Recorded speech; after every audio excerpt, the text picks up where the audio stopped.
How we doing? How we doing? This is Destination Denver, Colorado. And today I've had the conversation with far too many people to ignore. Somewhere in Denver right now, there is an individual in a half unpacked apartment. There's a couple having their first little tiff. They're looking at the mountains, wondering why were we so excited to see these 3-4 weeks ago? And now we're starting to have this idea of regret. The first 90 days moving anywhere can be very challenging. They are typically when people are starting to get that tinge of, did we make a mistake? Should we in fact go back where we came from? And so we're gonna talk through what these first 90 days look like. We're gonna talk through what to expect, what you can get out of the way, how you can start to really get assimilated to Denver, to the Front Range and enjoy it. And we're starting right now.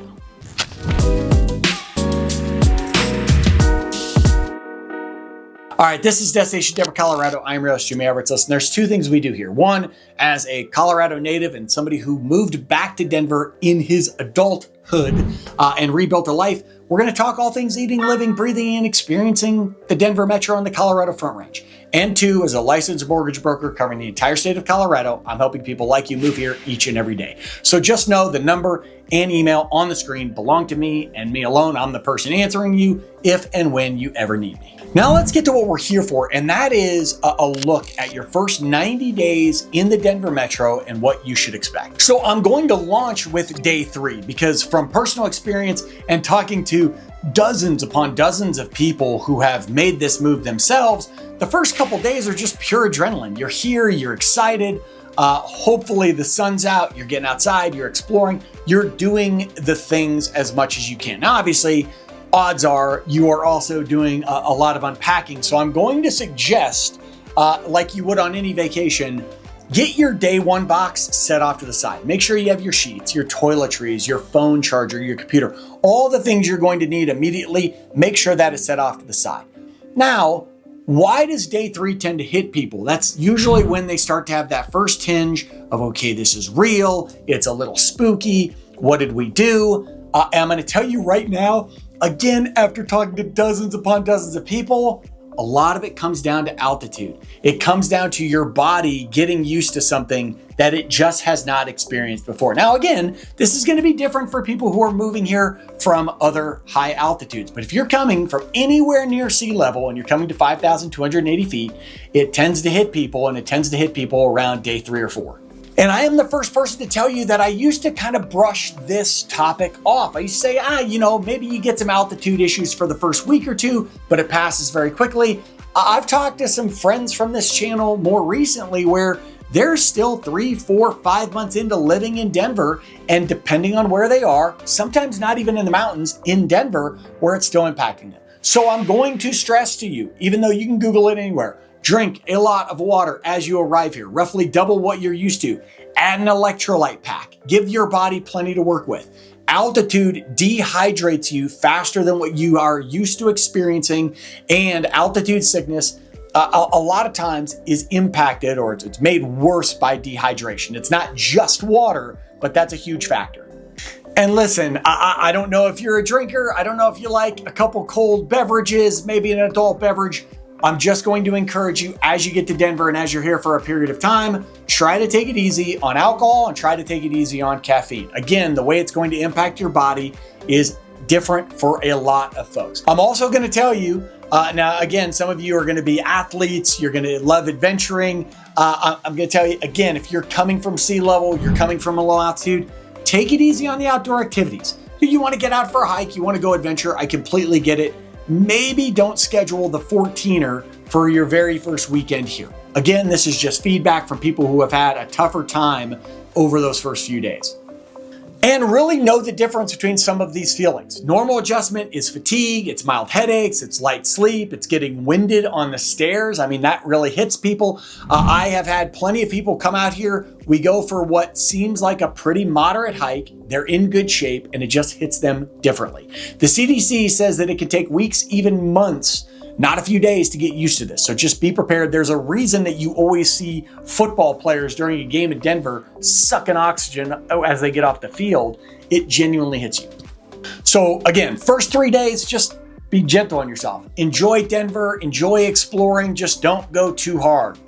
Now, around the 2-week to 30-day mark, this is going to be, I'm fully going to admit, probably the boring part of the video, because this is when a lot of technicalities and a lot of checklists and a lot of paperwork stuff come in. And so I'm just going to give it to you because, again, there's a whole lot of people who said, dang it, I forgot about this. So I want to make sure you are fully aware. So boring thing number one, within 30 days of living in Denver, you have to switch to a Colorado license. It's not 90 days. Technically, it's within 30. Now, are they really going to bust you for that?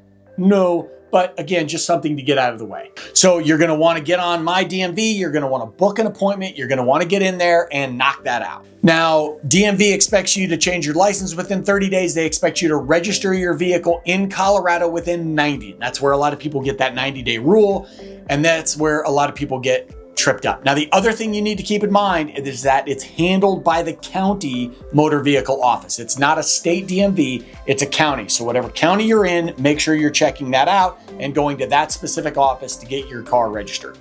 Couple things to consider if your car is typically around 7 years old and you're in the 9-county Front Range. That's Denver, Boulder, Broomfield, Douglas, Jefferson, and parts of Adams, Arapahoe, Larimer, and Weld.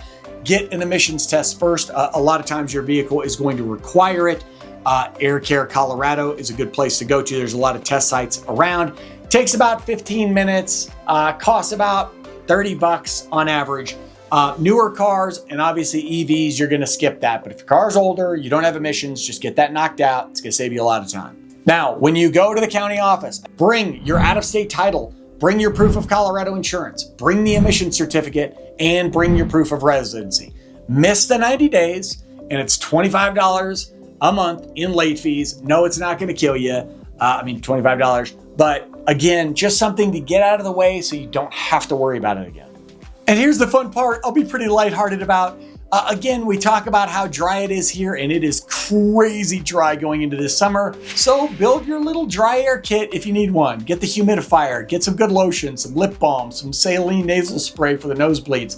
Sunscreen lives in your car. I'm going to tell you right now, as somebody who is very pale, I call myself clear. You will get burnt fast. So, we joke about this, we make lighthearted, but make sure you have your kit and you are ready for the weather here and how dry and how that sun is going to impact you. Now, by weeks 3 and 4, that's when you're really starting to feel like, okay, we're in Denver, we're in Colorado. This is real. This is when you start to get used to certain things. This is where this kind of quieter feeling creeps in. You don't really know where anything is yet. You still take some wrong turns. Hell, we all do, thank God for GPS. And there's this hum that everybody here knows what they're doing except me. A reoccurring theme that I think applies when you move anywhere. And I remember exactly that feeling. Even though I grew up here, I still struggled as I first arrived. So first, get yourself oriented. Remember that you technically can't get lost here unless you are downtown and you cannot see the mountains, but the mountains are always west. So if you see the mountains on your right, you're heading south. You see the mountains on your left, you're heading north. If you don't see the mountains at all because they are behind you, you're heading east. And that John Denver's full of shit, man. And so really, start to explore. You're walking around at this point. You're getting a feeling for what you can walk to and what you can't. You're driving around. Again, get lost. Have your GPS take you to some random places. Check out other neighborhoods. Really start to get a feel for your direction, your feeling. And I'm going to stress to you, especially early on, do the things that brought you here in the first place. Do the things that are going to bring you a lot of joy. Get over to Wash Park or City Park for a walk. Do a stretch of the Highline Canal. Go to Cherry Creek. Walk around and do some shopping. Go to a Saturday's farmer's market. Catch First Friday in the Art District down on Santa Fe. Go to a show up at Red Rocks. It's beautiful this time of year. Red Rocks is open for quite a bit of the year. Get up there, see a show. Yes, get into the mountains. Now it's past day 3. Get up there, go for a hike. Go see some of the creeks, some of the lakes. Really start to involve yourself in some of the things that odds are brought you to Denver. If it's not the outdoor life, it was the museum, the zoo, whatever, try to spend as much time doing the things you want to do. Now, I know I say this and a lot of people are going to say, well, that's of course I'm going to do that when I get here. And a lot of people don't. There's something that just kind of trips in the brain that, well, I live here now, I'll get to that eventually. They get distracted by other things and they don't start enjoying the very things that brought them here right away, and then just never ends up being the Colorado life they imagined. And just a friendly tip here, because it's happened far too often to some folks I know, especially when it comes to the outdoors, unless you know that you're a big skier, big hiker, whatever, unless you know, do not go into REI or any other outdoor store and drop hundreds of dollars on gear that you're not sure you are going to use. And again, I've seen it time and time again. I've seen people load up as though they are going to be the biggest snowboarders, hikers, snowshoers, kayakers, you name it. They spend all this money and then they don't do anything with the equipment. It's like buying a year-long gym membership when you've never gone to the gym. Just take it slow, get used to things, and then if you decide at a certain point you need some gear, have at it. Now, between days 30 and 60, you're here, you're becoming, part of Denver. And certain things, the mountains that are so beautiful, they just kind of start to become part of your view. Now, that's different for some people, but I'm telling you, you just kind of get used to it, as gorgeous as they may be. And this is a place that is turning into a home, not a vacation. And that's a mental switch that flips for a lot of people. The boxes are gone, the project of moving is primarily over, and your phone just doesn't ring the same way. It's not a lot of people checking in on you. You are in Colorado. And that silence can feel like proof that you made a mistake for a lot of folks. I've had it happen where they're like, okay, I'm here, I am situated, still don't really know what I'm doing, still don't know a lot of people. You start to feel kind of that pressure. And I'm going to tell you, you're not the only person feeling that, and that is genuinely a very natural thing. Hell, when I moved back to Colorado, a place that I had grown up in, but I had been gone from for 12 years, I felt a lot of isolation myself. I mean, sure, I had, my family here, but getting acquainted with the area again, connecting with, most of the friends I grew up with were gone or we hadn't talked in multiple years. So that isolation feeling is perfectly normal. It's part of getting used to being here. Talking to the people who have had the most success, and you may feel this way as well, adult friendships don't come easy. We're just not, I watch my 3-year-old daughter and she can make 10 friends in 5 seconds. But as grown-ups, especially dudes, hate to say it, we have a tougher time. We have to be more active. So this is around the time that you're going to want to get into some brewery run clubs. This is the time you're going to want to go into some meetups and meet some folks, find some groups, do adult social sports leagues. You got kickball, volleyball, dodgeball, pickleball. Beer in hand is fantastic if you're into beer. These are built for people who are transient. They're built, and granted, I mean, some of them are from people who grew up here, but a lot of these leagues and a lot of these meetup groups are for this very reason. Denver is a very much a melting pot city, a lot of people who are transient. So I encourage you, search on Meetup for your actual hobby. Try a friendship app. Join a Sunday walking club at Wash Park. Sign up for the Trail Crew Volunteer Day. Pick the one that sounds either the funnest or the least painful, but sincerely, especially if you moved here alone, or especially if you moved here as a couple and you just really need that outlet because you're tired of talking to each other alone for 2 months, and get out there. And I cannot tell you how common this theme is. The people I talk to who have lived here for 3, 4, 5 years, the people who are really thriving, enjoying Colorado, it is what they expected it to be. Granted, there were some faults here and there, but they're really enjoying it. Those are the people that made an intentional effort early on to do the things that they wanted to do and enjoy, and also made meeting people, making friends a project. Now, some of them lucked in. They met one person that introduced them to a group. Now they have a group of friends. That is certainly you just hope. You hope that occurs. But building some connections as a project, it's really going to lead you to success as you get more and more involved in living in Denver. Now, I'm going to end this with somewhat of a happy note, but I have to be real around it. Around the 90-day mark is when people tell me they hit the hardest of walls. If they're going to have one, it's right around the 90 days. That's when the newness is gone, you've spent real money, you're tired, and one quiet night, again, this really hits for people who are by themselves. They just start to ask that question. Hey, did I make a mistake? Am I really enjoying this? And it doesn't mean that they're 100%, oh, I made a mistake. It just means they're not 100%, man, I'm really loving this. And for most of these folks, it's based on the fact that, they didn't do the couple things that we talked about. And so at this point, they really have to make a decision. And I usually suggest, if you're hitting that mark at 90 days, that you build one repetition, one thing that you're going to do consistently every single week. You're going to have a breakfast spot on Saturdays. You're going to have a standing trail. You're going to have a league night that you go to every week. Roots are built on repetition. And usually the folks that aren't loving this or at least feeling better about this at the 90-day mark is due to the fact that they don't have anything that is repetitive. And so if you're hitting that wall in 90 days, I'm going to ask you, think of a specific reason that you moved to Colorado, a specific thing. Was it hiking? Was it skiing? Was it breweries? What was it parks? Focus on that one thing and make that your consistent week in and week out.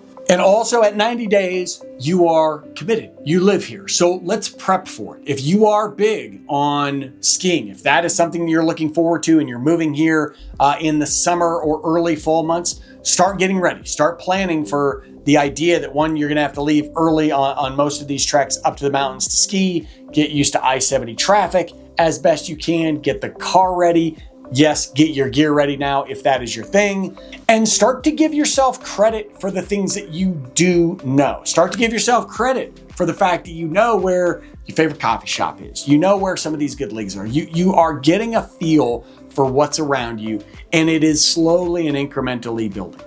Now, a good friend told me 90 days is enough to feel like you have your feet under you in Colorado. It's not enough to really base the entire rest of your life. It's not enough to judge the decision you've made or the rest of your life. And when I asked, well, how long is, his answer was a year. And that is typically the answer I get from people as I ask them, how long did you have to live in Colorado before you really felt like this was home? And for many of them, the minimum is 6 months, and right around a year is where they start to feel confident. It's a year of building some friendships, connecting with some people, finding some hobbies they really enjoy. Obviously, the more that you had in mind before you get here, the better off you tend to be. But really just finding roots to sink in, and it takes time for those roots to grow. Now, any move is challenging, even if you're coming to a state that you already have a pretty good feel for. And that's one of the things that I enjoy most about this experience. The amount of friends that I have made from this channel who have decided to move to Colorado, even though they have to deal with me in some way, shape, or form, has been an honor. And I want you to think of it that way. If there's anything I could do, any questions you have, you just need to bounce something off me, I'm always here for that. So the number and email on your screen, just know that I am that resource for you if and when I can be. In the meantime, this is Destination Denver, Colorado. I'm your host, Jim Everett. That was your first 90 days of living in Denver, Colorado. Till I see you next time, peace.